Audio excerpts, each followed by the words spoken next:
성경에는 많은 사람들이 등장합니다. 그 성경의 많은 사람들 중에서 고난을 당한 사람을 뽑으라면 여러 사람을 뽑을 수 있겠지만 특별히 우리는 욥을 뽑을 수 있을 것입니다. 욥처럼 고난당한 사람도 많지 않았습니다. 욥은 하루아침에 그 많던 재산을 다 잃게 되고요. 아들, 딸들을 다 잃게 되고 또 남은 아내마저 욥을 버리고 떠나갔습니다. 그것으로 욥의 고난은 끝난 것이 아닙니다. 욥의 몸은 만신창이가 되어서 정말로 병이 들어서 힘들어서 기왓장으로 몸을 긁고 있을 그럴 정도까지 되었습니다. 욥이 당한 고난 여러 가지인데 그 중에 하나만 우리가 당한다고 할지라도 우리는 그것으로 견디기 힘들 것입니다.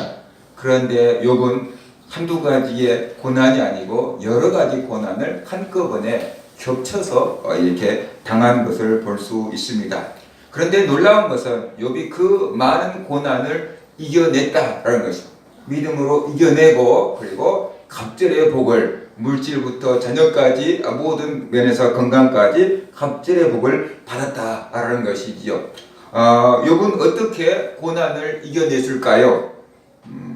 욥이 고난을 당했을 때 가졌던 태도가 어떤 것인가를 우리가 좀 배웠으면 좋겠습니다. 그래서 고난을 당한 욥이 어떤 태도를 가졌는가를 세 가지로 살펴볼 건데, 먼저 욥의 감정, 욥은 고난을 당할 때 어떤 기분이 들었는가, 그 다음에 욥의 이성, 욥은 고난을 당할 때 어떤 생각을 했는가, 그 다음에 욥의 영성, 욥은 고난을 당할 때 어떤 믿음을 붙잡았는가를 우리가 한번 살펴보기를 원합니다. 그래서 욥이 우리와 같은 점은 무엇이고 욥이 우리와 다른 점은 무엇인가를 우리가 한번 생각을 해보려고 합니다. 첫 번째로 욥의 감정이지요.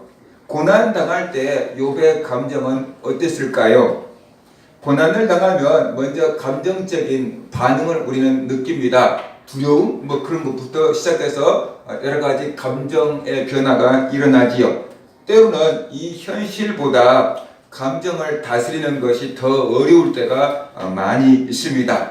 예를 들어서 이런 거죠. 현실적으로 아무 걱정할 일이 없고 아무 일도 안 일어났는데 그 마음 속에 내가 망하면 어떡하나, 병들면 어떡하나, 애들한테 사고가 나면 어떡하나, 그런 불안들이 사람의 마음을 사로잡을 수 있지요. 현실적으로 아무 일도 일어난 게 아니에요. 근데 앞으로 이런 일이 벌어지면 어떡하나 라고 하는 그 불안이, 근심이 사람의 마음을 사로잡을 수가 있어요. 그런데 이 마음을 우리가 다스리려고 해도 잘 안 다스려지고, 이 근심 걱정 좀 떨어져 버려라 라고 해도 잘 안 떨어져 버리고 지방덩어리처럼 딱 이렇게 붙어 있을 때가 있잖아요. 그래서 때로는 현실보다 감정을 다스리는 것이 더 힘들 때도 있다는 것이, 고난을 당한 욥의 감정은 무엇이었을까요? 2절을 보면은 욥이 자기의 감정을 이렇게 표현합니다. 오늘도 내게 반항하는 마음과 근심이 있나니 내가 받는 재앙이 탄식보다 무거움이라 라고 이렇게 말합니다. 2절에서 욥은 자기의 감정을 두 가지로 표현을 해요. 하나는 반항하는 마음, 그 다음에 다른 하나는 근심, 이렇게 표현을 했어요. 이것은 고난 중에 있는 욥의 대표적인 감정이에요. 대표적인 감정이라는 것은 이 두 가지 감정 말고도 다른 감정이 많이 있다라는 거예요. 그런데 욥이 이 일을 당해서 제일 먼저 느끼는 감정이 이 두 가지였다. 다른 감정이 전혀 없다라는 뜻은 아니고 다른 감정들도 다 있었지만 이 감정이 욥에게 가지고 있는 대표적인 감정이었다. 똑같은 불합리한 일을 당했을 때 사람들이 느끼는 감정이 똑같을 것 같지만 다 달라요.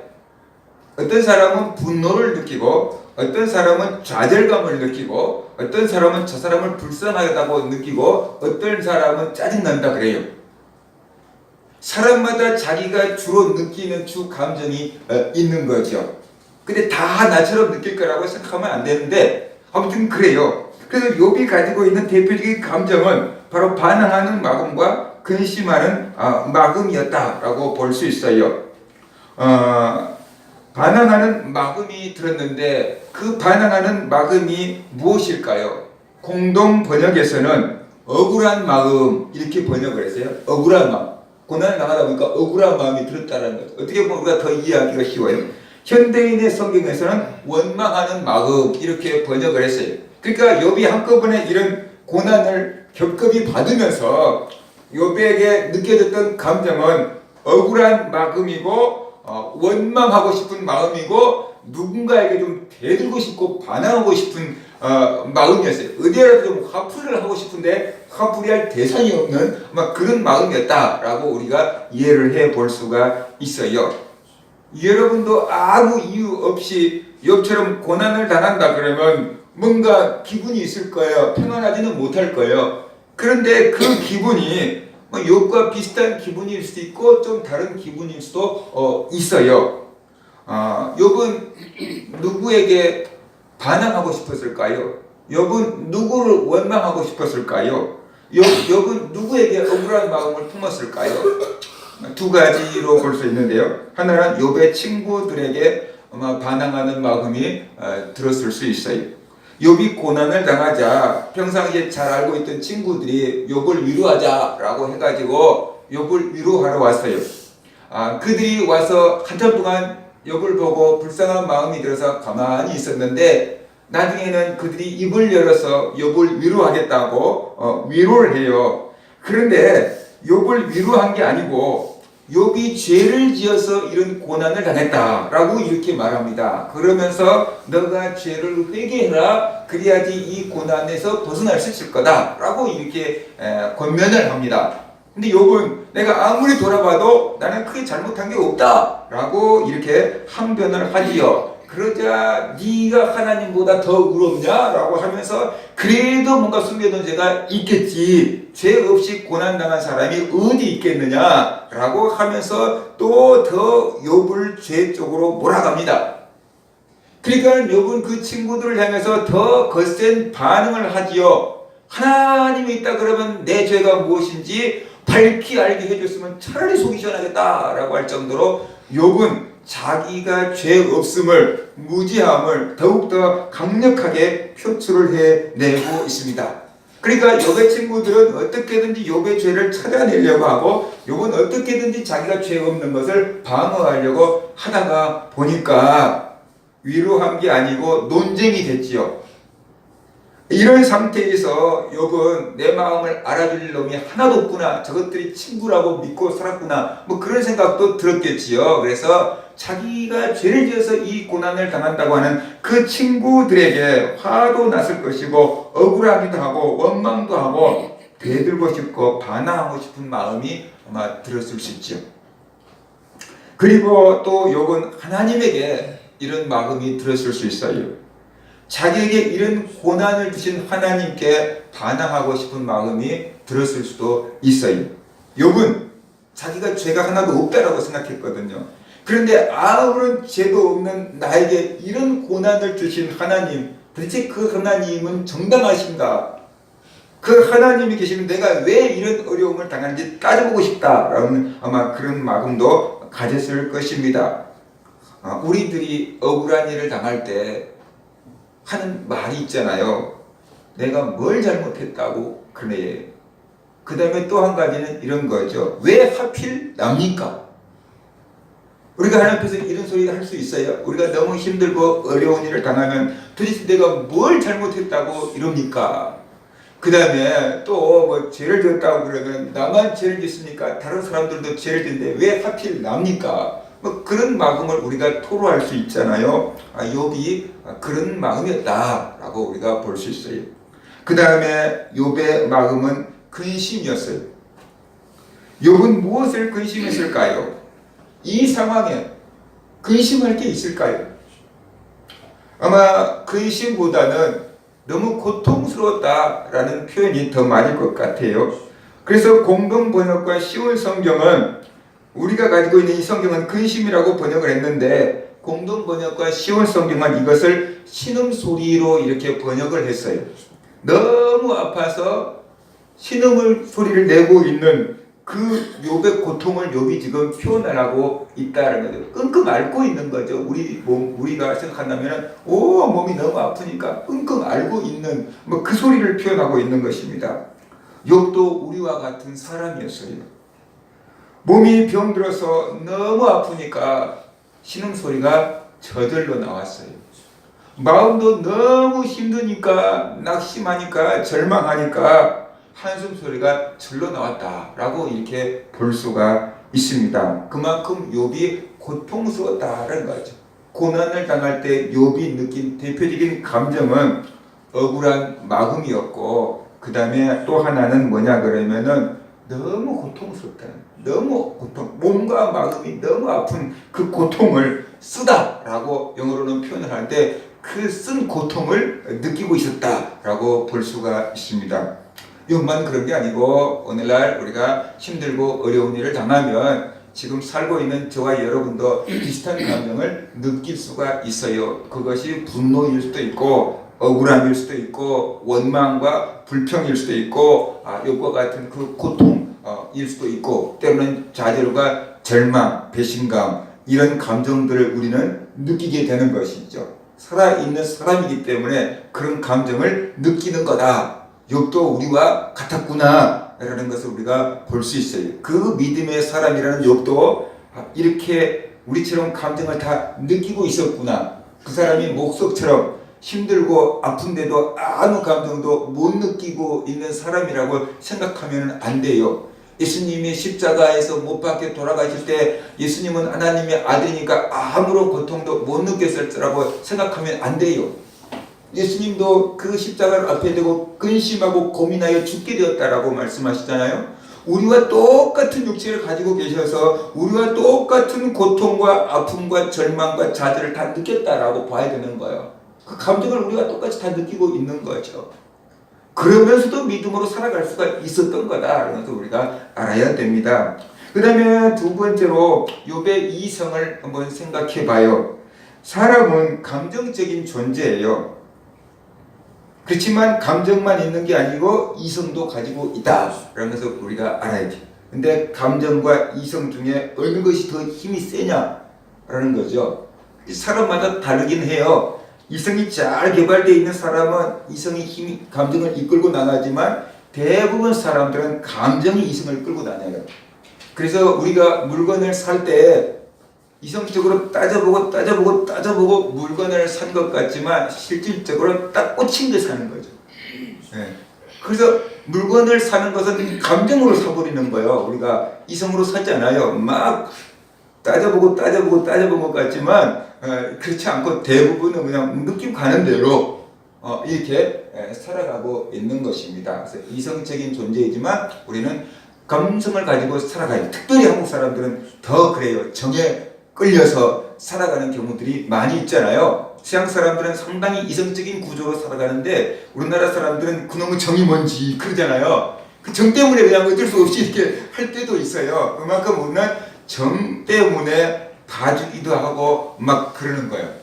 그래서 우리는 감정에 많이 움직이는 그런 민족이다. 그런 교육과 환경 속에서 살아가고 있는 거다라는 것을 우리가 알아야 돼요. 그런데 우리도 이성을 갖고 있어요. 감성의 기능은 뭘까요? 감성의 기능은 느끼는 거예요. 그냥. 감성의 기능은 느끼는 거예요. 근데 이성의 기능은 생각하는 거예요. 그래서 감성과 이성은 서로 밀접하게 연결이 되어 있어요. 감정이 이성에 영향을 미치기도 하고 이성이 감정에 영향을 미치기도 해요. 간단하게 이런 거예요. 우리가 정말 아주 시큼한 자두를 딱 갖다 놓으면은 자두를 보면 입에서 그냥 침이 이렇게 나올 수 있어요. 그렇죠? 먹지도 않고 보기만 했는데도 머릿속에서 벌써 그냥 신맛을 팍 느껴버릴 수가 있다는 거예요. 그래서 감정이 이성에 영향을 주기도 하고 이성이 감정에 영향을 주기도 한다라는 것을 우리가 알아야만 되는 것이. 근데 어떤 사람은 이성만 갖고 살아가는 사람이 있고 어떤 사람은 감성만 갖고 살아가는 사람이 있는 거죠. 이게 둘 다 건강한 것은 아니에요. 아무튼 고난을 당할 때 욥의 생각이 무엇이었냐? 3절과 7절을 같이 봅시다. 고난 당할 때 욥의 생각은 이거였어요. 내가 어찌하면 하나님을 발견하고 그의 처소에 나아가랴. 어찌하면 그 앞에서 내가 호소하며 변론할 말을 내 입에 채우고 내게 대답하시는 말씀을 내가 알며 내게 이르시는 것을 내가 깨달으랴. 그가 큰 권능을 가지시고 나와 더불어 다투시겠느냐? 아니로다. 도리어 내 말을 들으시리라. 거기서는 정직한 자가 그와 변론할 수 있은즉 내가 심판자에게서 영원히 벗어나리라 라고 이렇게 말하고 있어요. 사람은 이유를 찾는 존재예요. 이유를 알면은 예측 가능하기 때문에 이유를 알면 편안함을 느껴요. 그런데 이유를 모르면은 불안해요. 예를 들어서 아파서 병원에 갔어요. 그런데 병원에서 이거 무슨 병이네요. 이렇게 딱 이유를 찾아내고 약을 처방해주면 그냥 먹으면 낫겠지 라고 이렇게 편안해. 그런데 이게 이유를 모르겠는데요. 검사 더 해봅시다. 그러면 또 더 해봅시다. 자꾸만 이유를 못 찾고 검사를 더 해보자 그러면 어떻게 돼요? 이제 불안한 거예요. 사람은 뭔가 이유를 알면 예측 가능해요. 그래서 예측 가능한 것을 좋아하는 이유는 뭐냐 그러면 마음이 편안하기 때문에 그런 거예요. 저 사람을 내가 잘 알면 저 사람이 행동하는 것에 대해서 예측 가능해. 그러니까 편안해. 그런데 성격이 아주 이상한 사람들이 있어. 예측하기가 되게 힘든 사람들이 있어. 그러면 그런 사람들을 만나면 편안하기가 힘들어요. 언제 갑자기 바뀔지를 모르니까. 그래서 주변 사람들이 불안한 거지요. 사람은 이유라도 알면 덜 억울할 것 같다는 생각이 들어요. 내가 억울한 일을 당했을 때 도대체 내가 왜 이런 일을 당하는지 이유라도 알았으면 속이 시원할 것 같고 덜 억울할 것 같은데 이유도 모르니까 더 답답한 것이죠. 욥은 내가 왜 이런 어려움을 당하는지 그 이유를 알고 싶었던 거예요. 그 이유를 알아야 회개를 하든지 납득이 되든지 하나님 앞에 자기를 변호하든지 할 거 아니에요. 그런데 이유도 없이 이유도 모른 채 고난을 하기 때문에 욥의 이성은 너무 답답했던 거예요. 그래서 그 이유를 좀 알고 싶었던 것입니다. 하나님께 따져 묻고 싶었어요. 그것을 대답해 주리는 하나님밖에 없다고 생각한 거예요. 그래서 하나님의 대답을 듣고 싶었어요. 이것이 고난 당했을 때 욥의 이성이 보인 반응이었다라는 것을 우리가 알아야 합니다. 고난 당할 때 우리도 욥과 같은 생각을 합니다. 도대체 내가 왜 이런 고난을 당해야 되는지 그 이유라도 좀 알았으면 좋겠다라는 생각을 하게 되지요. 이것이 바로 우리 이성의 반응이다. 이런 것을 우리가 알아야 합니다.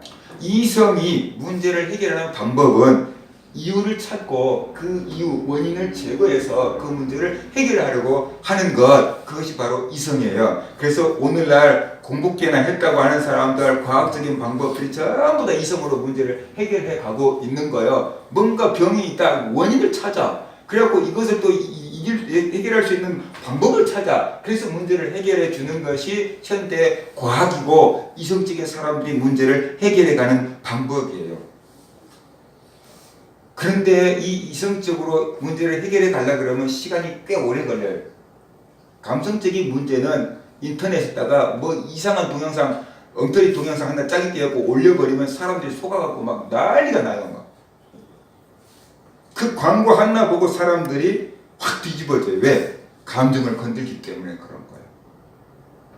그래서 우리는 지금 컴퓨터와 인터넷, 스마트폰 이런 시대에 살고 있잖아요. 그러니까 이성적인 생각보다 글씨를 많이 읽기보다는 어떤 동영상이나 뭔가 사진 이런 것에 대해서 더 민감한 반응을 보이는 사람들로 바뀌어가고 있어요.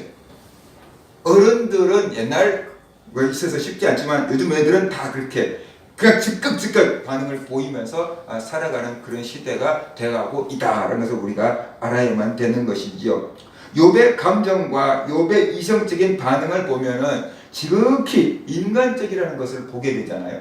우리는 욥이 아주 그냥 믿음의 인물, 대단한 인물로 이렇게 생각을 하는데 욥이 보인 감정적인 반응을 보니까 우리와 비슷하고 욥이 보인 이성적인 반응을 보니까 우리도 그런 생각하는데 우리랑 비슷하다라는 것을 볼 수가 있어요. 그래서 우리는 친밀감을 느끼게 되는 거죠. 저 멀리 내가 도달할 수 없는 것 같은 높은 위치에 있는 그런 사람이 아니고 우리 주변에서 흔히 볼 수 있음직한 그런 친밀한 요즘 아저씨 같은 사람이다라는 것을 느끼게 돼요. 욥도 우리와 같이 그렇게 느꼈구나. 욥도 우리와 같은 그런 생각을 하고 있었구나. 우리와 별반 다를 게 없네? 라는 생각을 우리가 하게 된다는 것입니다. 욥은 왜 자기가 이런 고난을 당하는지 이유를 알고 싶었어요. 하나님께 따지고 싶었어요. 그래서 따져 묻기도 했어요. 그런데 아무리 하나님을 찾아도 찾을 수가 없는 거예요. 그래서 너무너무 답답했어요. 그래서 그 답답함을 이렇게 표현을 하고 있어요. 8절과 9절을 보세요. 그런데 하나님께 따져 묻고 싶은데 내가 앞으로 가도 그가 아니 계시고 뒤로 가도 보이지 아니하며 그가 왼쪽에서 일하시나 내가 만날 수 없고 그가 오른쪽으로 돌이키시나 배울 수 없구나 라고 이렇게 말하고 있잖아요. 아무리 기도해도 응답이 없는 상태를 이렇게 표현을 하고 있는 겁니다. 욥이 부유할 때는 하나님이 가까이 계신 것 같았어요. 하나님이 자기를 사랑한 것 같았어요. 하나님을 쉽게 만날 수도 있었어요. 그런데 욥이 어려움을 당하니까 아무리 하나님을 찾아도 하나님이 안 보이는 거예요. 하나님이 안 느껴지는 거예요. 감동이 없는 거예요. 기도를 해도 응답이 오지 않는 거예요. 욥은 육체적으로 힘들 뿐만 아니라 영적으로도 깜깜한 밤을 맞이했어요. 그래서 너무 답답했어요. 답답해서 미칠 것 같았어요. 그때 하나님은 어디 가셨을까요? 하나님이 욥 모른다 하고 달아나 보셨을까요? 저놈이 분명히 나한테 따져 물으러 올 것이다. 귀찮으니까 그냥 피해버리자. 그러셨을까요? 그때도 여전히 하나님은 욥과 함께 계셨을 것입니다. 그런데 욥은 하나님을 느낄 수가 없었어요. 왜 그러냐 그러면은 내가 당한 고통이 너무 컸거든요. 내 아픔이 너무 컸거든요. 그러니까는 모든 생각과 모든 감각이 내 고통과 고난과 아픔에 집중되어 버리는 거예요. 그러니까 옆에 와 계신 하나님을 볼 수가 없고 들을 수가 없고 느낄 수가 없게 되어버린 것이. 예를 들어서 우리가 밤길 가다가 뭔가 무서움증이 확 다가오기 시작하면은 두려움이라는 감정이 우리를 확 사로잡혀 버려요. 그 다음에 다른 것이 잘 느껴지잖아요. 주변이 잘 느껴지지 않게 되어버리는 거예요. 그처럼 욥이 자기 감정과 자기 생각에 너무 확 몰입이 되어버리니까 하나님이 보이지 않고 들리지 않고 느껴지지 않게 돼버린 거다 라는 것을 우리가 볼 수 있어요. 우리가 재미있는 연속극을 막 보고 있으면 주변에서 누가 왔다 갔다 해도 거의 신경 쓰지 않고 모르고 그냥 막 몰입해하고 보고 있잖아요. 분명히 뭔가 있는데도 우리는 못 느끼는 거잖아요. 이어폰을 꽂고 노래를 듣고 다니는 사람들 많아요. 요즘에 차가 오든 자전거가 오든 모르고 그냥 저기를 계속 걸어가고 있는 사람들이 있어요. 차가 이렇게 해서 천천히 그 사람 때문에 따라가도 오는지를 못 들으니까 비켜주지 않고 계속 걸어가고 있는 사람들이 있어요. 그죠? 우리가 뭔가 다른 곳에 우리의 생각과 감정이 딱 집중을 해버리면은 그 다음에 그 이외의 것은 전혀 들려오지 않아요. 느껴지지 않아요. 내 생각이 확 사로잡혀 버리면 다른 사람의 감정이 전혀 느껴지지 않아요. 그래서 사이코패스가 되는 거예요. 내 생각 안에만 갇혀버리니까 다른 사람들이 얼마나 힘들 거다, 다른 사람들이 얼마나 불편할 거다를 전혀 머릿속에 들어와지지 않는 거죠. 다른 사람을 배려할 수가 없게 되는 것이죠. 욥이 너무너무 힘드니까 하나님을 찾았는데 하나님이 보이지 않고 제일 중요한 건 그것이 될 거예요. 느껴지지 않았다는 거죠. 느껴지지 않았다. 사람들은 눈으로 보고 귀로 듣고 손으로 만져보고 하는데 제일 사람들이 확실하다고 믿는 감정은 느낌이에요. 촉감이에요. 이유가 설명 없어. 느낌이 좋아. 그럼 끝나는 거예요. 보는 것도 결국 느끼려고 보는 거예요. 근데 하나님이 안 느껴지는 거예요. 그러니까 얼마나 더 힘들고 얼마나 더 답답했겠느냐 그런 거죠. 다윗도 이런 경험을 했어요. 시편 22편을 보면은 다윗 같은 위대한 인물이 이렇게 얘기해요. 내 하나님이여 내 하나님이여 어찌하여 나를 버리셨나이까? 어찌 나를 멀리하여 돕지 아니하시오며 내 쓰는 소리를 듣지 아니하시나이까? 내 하나님이여 내가 낮에도 부르짖고 밤에도 잠잠하지 아니하오나 응답하지 아니하시나이다. 그러잖아요. 우리들도 이럴 때가 많아요. 기도한 사람일수록 이런 경험을 할 때가 더 많아요. 욥의 심정이 충분히 이해가 가요. 우리만 그런 거 아니에요. 욥과 같은 훌륭한 사람도 아무리 기도해도 하나님이 느껴지지 않을 때가 있었고, 다윗과 같은 위대한 사람도 아무리 기도해도 하나님이 자기에서 멀리 간 것처럼 느낄 때가 있었다는 것이에요. 그러니까 이게 우리만 그런 게 아니구나, 욥도 그랬구나, 다윗도 그랬구나, 하박국도 그랬구나 라는 것을 우리가 알 때 내가 지극히 정상적인 지금 반응을 보이고 있는 거구나 라면서 우리가 알게 된다는 거죠. 그죠? 얼마나 위로가 돼요. 이렇게 훌륭한 사람들도 그럴 때가 있었구나. 영적으로 성장해가는 과정인 것입니다. 영적으로 성장해가는 과정. 나만 그런 게 아니고, 내가 못해서 그런 게 아니고, 하나님이 나를 버려서 그런 게 아니고, 영적으로 성장해가는 과정이다 라는 것이에요. 이럴 때 이성만 갖고 있으면 답이 안 나와요. 답을 못 찾아요. 여기 해결을 못 해요. 이때 필요한 것이 바로 믿음이에요. 이때 필요한 것이 바로 영성이에요. 그런데 오늘날 대부분 사람들은 영성을 내버리고 감성과 이성만 갖고 살아요. 그러니까 어떤 문제를 당하면 해결을 못하는 거예요. 감성과 이성으로 해결된 문제면 되는데 감성과 이성으로 해결이 안 되면 그 다음에는 풀어가지 못하는 거예요. 욥도 우리가 똑같은 감정을 느꼈잖아요. 욥도 우리가 똑같은 생각을 했잖아요. 근데 그거 갖고는 해결이 안 되잖아요. 근데 욥은 문제를 뛰어넘었어요. 어떻게 뛰어넘었는가? 바로 영성이에요. 욥은 동방의 의인이라고 했잖아요. 그렇게 믿음 좋은 욥의 영성은 무엇이었을까요? 어려움을 당하고 답답함을 당할 때 욥의 믿음은 어떻게 작동이 되었을까요? 뭔가 기계는 스위치를 누르면 작동이 돼야 돼. 우리의 믿음도 어려움을 당하면 작동이 돼야 돼. 그래서 10절 보면 욥이 이렇게 얘기를 하고 있어요. 그러나 내가 가는 길을 그가 아시나니 그가 나를 단련하신 후에는 내가 순금같이 되어 나오리라. 나의 길 오직 그가 아시나니 나를 단련하신 후에 내가 정금같이 나오리라. 욥이 이 고백을 한 거예요.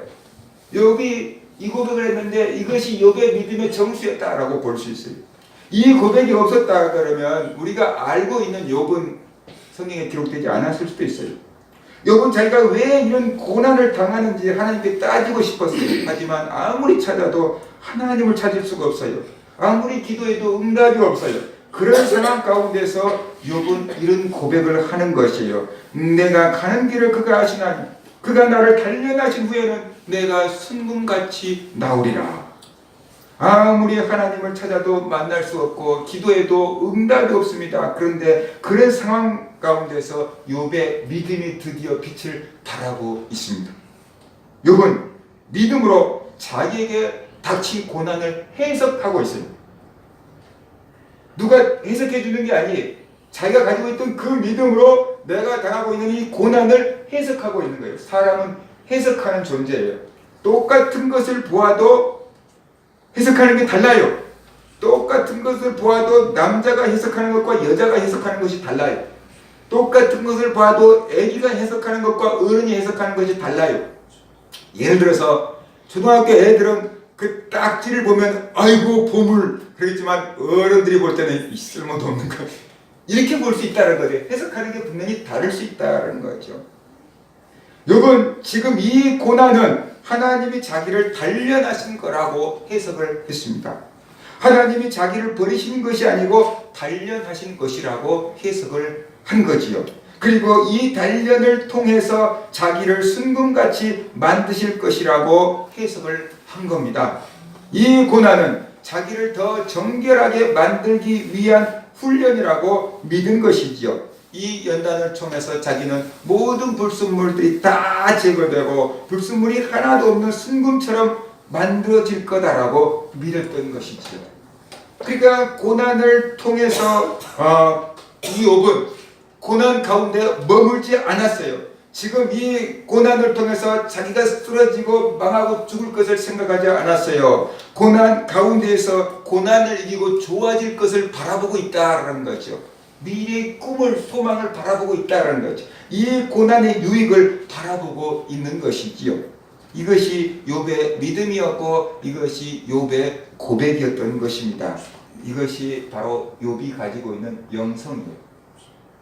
영성이라는 것은 하나님의 뜻 안에서 자기의 인생을 해석하는 것입니다. 하나님의 말씀 안에서 자기 인생을 해석하는 것입니다. 하나님의 시각으로 자기 인생을 바라보는 것, 그것이 바로 영성이에요. 그런데 우리는 하나님의 뜻 안에서 바라본 게 아니고 세상 사람들의 시각으로 바라보고 그저 세상 사람들의 가치관으로 내 인생을 해석해버리는 거예요. 그러니까 믿음이 힘을 발휘하지 못하고 감성과 이성만 갖고 살아갈 수밖에 없는 존재가 되어버리는 거다라는 것을 우리가 알아야만 되는 것입니다.